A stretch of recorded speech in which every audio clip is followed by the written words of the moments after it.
వి gold trusted gold buyers మీరు తాకట్టు పెట్టిన బంగారాన్ని విడిపించి ఈ రోజు ఉన్న మార్కెట్ ధరకు కొనబడును. అందరికీ నమస్కారం. మీ అందరికీ తెలిసిందే 4 రోజుల నుంచి ఫిలిం ఇండస్ట్రీలో అండ్ ఇంకా కొన్ని ప్రైవేట్ సెక్టార్స్ మీద ఇన్కమ్ ట్యాక్స్ సెర్చులు జరిగాయి. సో ఈ సెర్చుల విచిత్రం ఏంటంటే మీడియా వాళ్ళందరూ ఛానల్స్లో కానీ సోషల్ మీడియాలో కానీ నేను సెలబ్రిటీని కాబట్టి ఎన్నో సెర్చ్లు జరుగుతున్నా సో నా న్యూసే మీకు క్యూరియాసిటీ ఉంది కాబట్టి మీడియాకి కానీ మీ మీడియా ద్వారా సొసైటీకి కానీ సో దానికి మీరు ఎంత ఫోకస్ చేస్తున్నారో 4 రోజుల నుంచి మీడియా ద్వారా చూస్తూనే ఉన్నాం. సో అందుకే మీ క్యూరియాసిటీకి దీనికి 4 రోజుల నుంచి ఏమి జరిగింది అనేది చెప్పాల్సిన అవసరం ఉందని మీ అందరినీ పిలవడం జరిగింది. లేకుంటే తెలిసింది తెలియని ఏదేదో న్యూస్లు వేసుకుంటూ 4 రోజుల నుంచి హైలైట్ చేస్తూ ఉన్నారు. ఇన్కమ్ ట్యాక్స్ సెర్చ్ అనేది మాకు 2008లో ఒకసారి జరిగింది. అంటే దాదాపు 16 సంవత్సరాల తర్వాత ఈ సెర్చ్ జరిగింది. మధ్యలో 3 times సర్వేస్ ఉన్నాయి. సర్వేస్ అంటే అకౌంట్ ఆఫ్ బుక్స్ అనేది చూస్తారు. సో ఈ సెర్చ్ అనేది ప్రాసెస్, వ్యాపారాలు చేస్తున్నప్పుడు ఇన్కమ్ ట్యాక్స్ చేయాల్సిన ప్రాసెస్. అలాగే మా మీద కానీ అదర్ వేరే ప్రొడక్షన్ హౌజెస్ మీద కానీ ఫైనాన్సర్స్ మీద కానీ నిన్న ఈ సెర్చెస్ అన్నీ ఉన్నాయి. పోతే మా దగ్గరకు వస్తే మా కుటుంబం మీద ఏదైతే ఆఫీసు ప్లేస్ ఉందో ఆఫీస్ దగ్గర ఈ సెర్చ్లు జరిగాయి. సో మొదటి 3 రోజులు ఎవరిది వాళ్ళకి ఇండివిజువల్గా సెర్చ్ చేసి స్టేట్మెంట్స్ తీసుకుంటారు. అయిన తర్వాత లాస్ట్ డే నిన్న ఆఫీస్లో కన్క్లూడ్ చేస్తారు.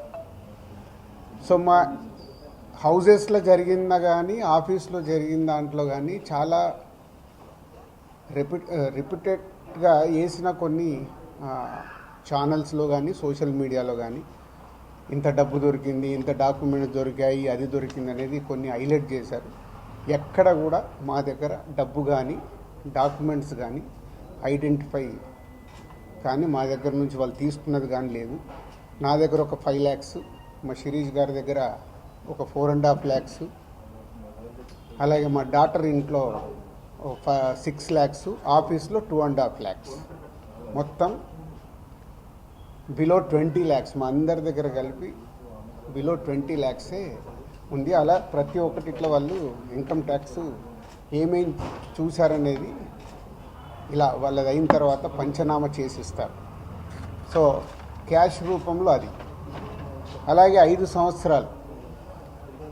సంవత్సరాల నుంచి మేము ఎక్కడ ప్రాపర్టీస్ కానీ వేరే దాంట్లో ఇన్వెస్ట్మెంట్ చేయడం కానీ ఎక్కడ ఏమీ జరగలేదు. అది కూడా డిపార్ట్మెంట్కు టోటల్గా అందరి దగ్గరికి వెళ్ళి క్లియరెన్స్ చేసుకున్నారు. ఇది క్లీన్, ఎక్కడ డాక్యుమెంట్స్ కానీ అలాంటివి ఎక్కడేం లేవు. అలాగే బిజినెస్ దాంట్లో ప్రొడక్షను, డిస్ట్రిబ్యూషను, థియేటర్ సైడ్ ఉన్నాం కాబట్టి వాళ్ళకి అన్నీ డీటెయిల్గా కావాలి. డీటెయిల్ అంటే ప్రొడక్షన్ ఎలా జరుగుద్ది, ప్రొడక్షన్లో 24 క్రాఫ్ట్స్ ఉంటాయి. ఆ 24 క్రాఫ్ట్స్లో లావాదేవీలు ఎలా ఉంటాయి ఒక్కొక్క సినిమాకి. సో ఆ డీటెయిల్స్ అన్నీ వాళ్ళు తీసుకోవడం జరిగింది. అలాగే డిస్ట్రిబ్యూషన్ సైడ్ ఎలా ఉంటుంది, ఎగ్జిబిషన్ సైడ్ ఎలా ఉంటుంది అనేది వాళ్ళన్ని డీటెయిల్స్ అడుగుతూ అందరి దగ్గర తీసుకొని ఫైనల్గా నా దగ్గర నిన్న ఇవన్నిటిని ఎవరెవరు ఏమేమి స్టేట్మెంట్లు ఇచ్చారు, ఏముంది అనేది ఫైనల్ నాతో నిన్న కన్క్లూడ్ చేశారు. డిపార్ట్మెంటే ఆశ్చర్యపోయింది. అంటే ఇంత దిల్రాజ్ గారిని మేము ఏదో ఎక్స్పెక్ట్ చేసాం, అలా ఉంటుంది ఇలా ఉంటుందని సెర్చ్ జరిగేటప్పుడు దే ఆర్ వెరీ హ్యాపీ. వాళ్ళకు మాకు జరిగిన కోఆపరేషన్లో కానీ దాంట్లో కానీ they are very happy department. ఫర్దర్గా ఆడిటర్స్ డిపార్ట్మెంట్ ఉన్నదాని మీద వాళ్ళు క్లారిటీ చేసుకుంటారు.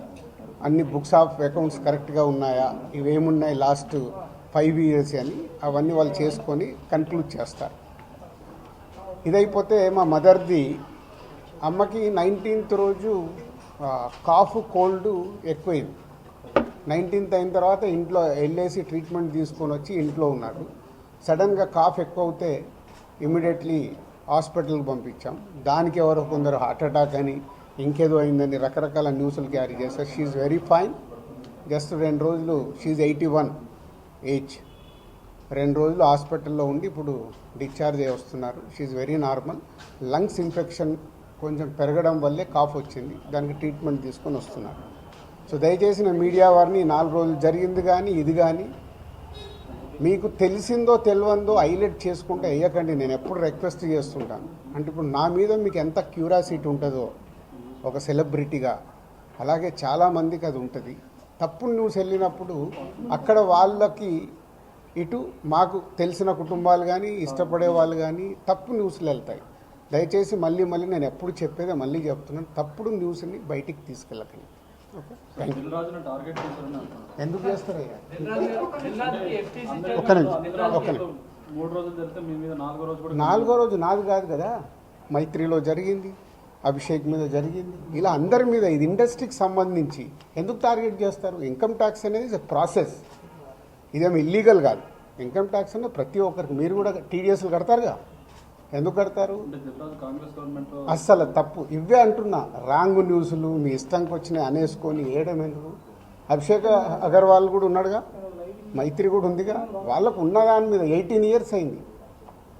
మా మీద సెర్చ్ జరిగి 18 years, ఏమో 2 years కాలే 3 years కాలే. అంటే ఆఫ్టర్ 18 years చేసే వాళ్ళు ప్రొసీజర్, ఇన్కమ్ ట్యాక్స్ ప్రొసీజర్లోనే జరిగింది, ఎక్కడ ఏమీ లేదు. అనవసరమైన ఎక్కువ మీరు ఊహించేసుకొని హైలైట్లు చేయరు. ఓకే,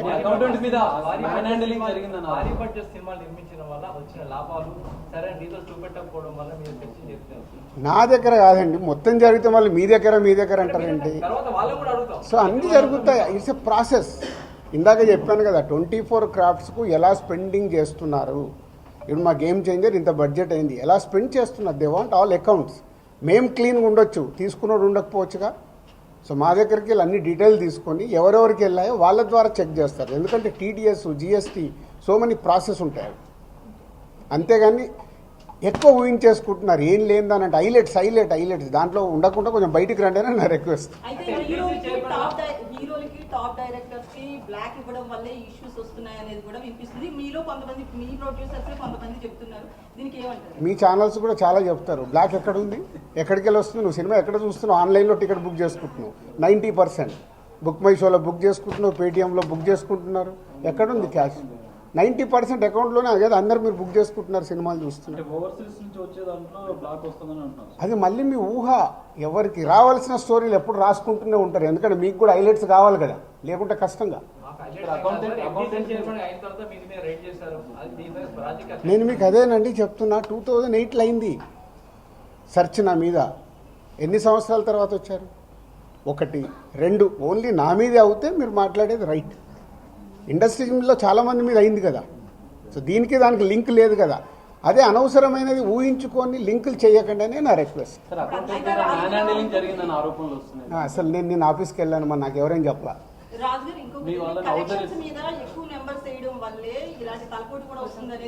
అది మొత్తం ఇండస్ట్రీ అంతా కలిపి మాట్లాడతాం. అది నేను ఇండివిజువల్గా మాట్లాడకూడదు. అలాంటి ఏదైనా ఉంటే కరెక్ట్ చేయాల్సిందే, ఇండస్ట్రీ తరఫున కరెక్ట్ చేయాలి. 22 నుంచి మీరు ఐటీ ఫైల్స్ చేశారా సార్? ఎవ్రీ ఇయర్ ఉంటుంది. 22 నుంచి అంటే ఎవ్రీ ఇయర్ ఉంటుంది. అదే 22, 23 వరకు అసెస్మెంట్స్ అయిపోయాయి. 30% స్లాబ్ లోకి ఎంటర్ అయ్యారు కదా, దానికి సంబంధించి కూడా క్లియర్ ఉందా? ఏంటి శాతం ₹1 కోటి దాటితే ఐటీ అన్నదాన్ని? మీరు ఎక్కడున్నారండి బాబు? నా కంపెనీ టర్న్ ఓవర్ ఎంత? 30% గురించి మాట్లాడుతుంది. హైలైట్ టర్న్ ఓవర్ నా కంపెనీది. ఎప్పుడో 2008లోనే నా సర్వే అయిందంటే అప్పుడే ఎంటర్ అవుతుంది కదా, ఉంది. అయితే ఫిల్మ్ ఇండస్ట్రీలో రైట్స్ జరగడం కూడా ఒక ప్రెస్టేజ్ ఇష్యూగా కొంతమంది చూస్తున్నారు, డైరెక్టర్లు, హీరోలు, వీళ్ళంతా. దీనికి ఏమంటారు మీరు? అంటే ఇన్కమ్ ట్యాక్స్ వాళ్ళు అదే అంటారు, సార్ మేము వచ్చినామంటే మీరు పెద్దోళ్ళు అని. సో మీ మీద కూడా చేయించుకోరు, మీరు ఫాస్ట్గా పెద్దోళ్ళు అవుతారు. సార్ మీకు సిబ్బందిని కూడా హౌస్ అరెస్ట్ చేశారన్న వార్త. అది న్యాచురల్. అంటే హౌస్ అరెస్ట్ అంటే ఇప్పుడు నేనున్నాను 3 రోజులు, మీ వీడియోలు తీస్తున్నాను, నేను ఎక్కడికైనా వాకింగ్ చేస్తాను, బయటికి వెళ్ళనివ్వరు. కమ్యూనికేషన్ కాకుండా వాళ్ళకి కావాల్సిన ఇన్ఫర్మేషన్ తీసుకోవడానికి అందరినీ డిఫరెంట్లో ప్లేస్లో పెట్టి ఫైనల్గా కన్క్లూడ్ చేస్తారు. ప్రొడక్షన్ టైంలో జరిగిన లావాదేవీలు, తర్వాత మీ సినిమా రిలీజ్ అయినాక వచ్చిన లావాదేవీలు, వీటన్నిటి మీద అడగడం జరిగిందా లేదా? ప్రొడక్షన్ అది ఆటోమేటిక్ అండి, అది ప్రాసెస్. వాళ్ళకి అదే అవగాహన చేసుకోవడానికి. సినిమా క్యాష్ ఉన్న బ్యాంక్కి వెళ్ళి డ్రా చేసే పెడతారు. సో వాళ్ళకి డౌట్స్ ఉంటాయి. డౌట్స్ ఉన్నప్పుడు క్లారిఫై చేయాల్సిన రెస్పాన్సిబిలిటీ మాదే కదా. సో అలా ఒక్కొక్కటి ప్రొడక్షన్ ఏంటి, డిస్ట్రిబ్యూషన్ ఏంటి, ఎగ్జిబిషన్ ఏంటి, ఎలా ప్రాసెస్లో ఉంటాయి అన్నీ ఎక్స్ప్లెయిన్ చేస్తూ వచ్చాను. మీ దగ్గర 5 lakhs రూపీస్ అని అన్నారు, శిరీష్ గారి దగ్గర 4.5, at the same time Hanshitha గారింట్లో ఎంత స్వాధీనం చేస్తారు? 6.5 lakhs టోటల్ కలిసి 20 లక్షలండి. క్యాష్ రూపంలో మా ఫ్యామిలీలో కానీ ఆఫీస్లో కానీ 20 lakhs. అది దానికి కూడా ఇది అన్అఫీషియల్ కాదు, ప్రతి ఒక్కదానికి ఇట్లా డాక్యుమెంట్ ఇస్తారు. ఇది 5,50,000 సరే గోల్డ్ దొరకలేదు, గోల్డ్ ఉంటుంది. ఏ లిమిట్లో ఉండాలో ఆ గోల్డ్ కూడా ఉంది అందరిది. యాజ్ పర్ రూల్ ప్రకారం ఎవరి దగ్గర ఎంత ఉండాలో అంతే ఉంది. అంత మెయింటైన్ చేశారు సార్. మెయింటైన్ అంటే మేము రెస్పాన్సిబుల్ పర్సన్ కదా, ఏది మేము తప్పులో ఉండకూడదుగా. అంటే రైట్స్ జరగడం కూడా మీరు ఎంత క్లీన్గా ఉన్నారనేది తెలుస్తుంది కదా. ఇగో నా వైఫ్ 77 లక్షలు. సో ప్రతి ఒక్కటి ఇట్లా ఇస్తారు వాళ్ళు డాక్యుమెంట్, పంచనామా చేసి ఇచ్చేసి వెళ్తారు. అందరికి క్లీన్గా ఉన్నాం. అయితే ఎన్ఆర్ఐ నుంచి పొలిటీషియన్స్ నుంచి కొంత బ్లాక్ మనీ రావడం, దాన్ని ఎక్కువగా ఫిల్మ్ ఇండస్ట్రీలో పెట్టడం ఇలాంటివి జరుగుతాయి అంటారు కదా, దీని గురించి నాకు ఇప్పియరాదు, నేను తీసుకుంటాను. మరి తక్కువ ఇంట్రెస్ట్లో ఎక్కువ ఇంట్రెస్ట్లు కడుతున్నాను నేను.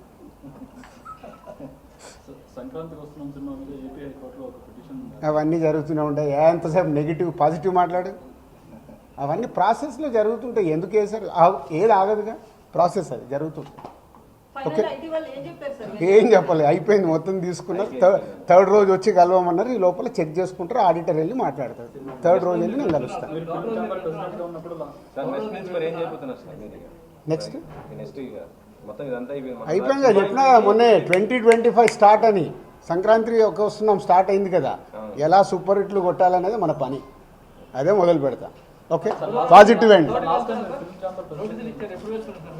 థర్డ్ రోజు రమ్మన్నారు. ఈ లోపల ఆడిటర్ వెళ్ళి మాట్లాడతారు.